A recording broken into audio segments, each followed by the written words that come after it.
Salam everyone, hello and welcome. This is Aya for Grafix. In today's video, I'm going to show you how to create an easy home decor using an amazing product called Opaque White Craft Plastic by Grafix. But before that, let me talk you a little bit about Opaque White Craft Plastic.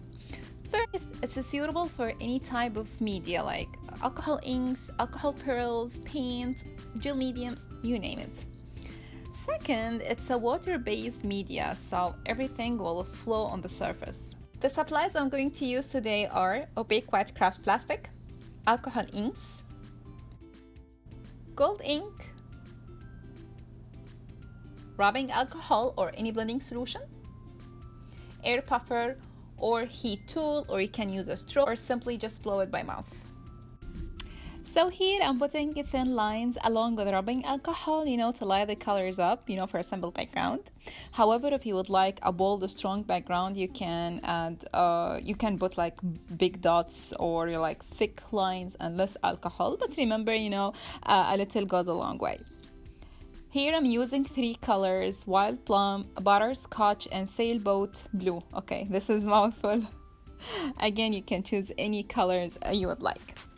I have here heat tool to move the colors and speeding the dry process if you are not patient like me. You can stop at any time, but trust me, it's tempting to continue adding colors. The wonderful feature about this opaque white craft plastic is if you messed up, you can clean at any time. Just use rubbing alcohol or alcohol swab and clean it, and it's good as new.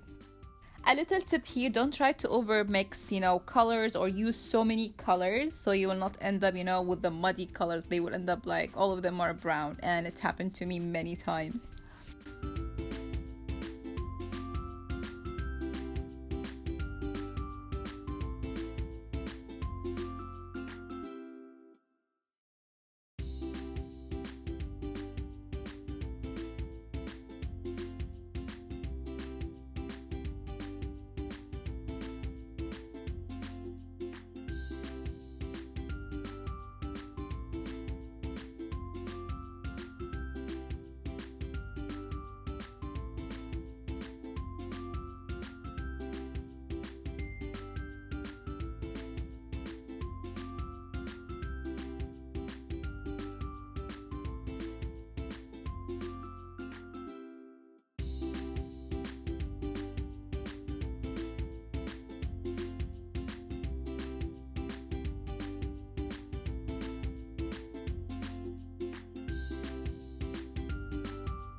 Here I am adding a thin lines of gold ink and move it around using air puffer.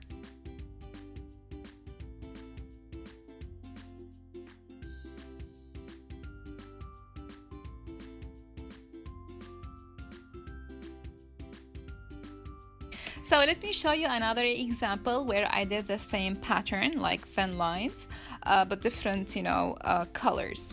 The sheet I'm working on is a used one, so I just flip it over. Of course, you can use a new sheet or simply just clean it using alcohol swab. Also adding thin lines of gold ink. So here we came to the end of part 1, and I am going to see you in part 2 to show you how to mount and resin your design. Thank you so much for watching, and I will see you in part 2. Bye!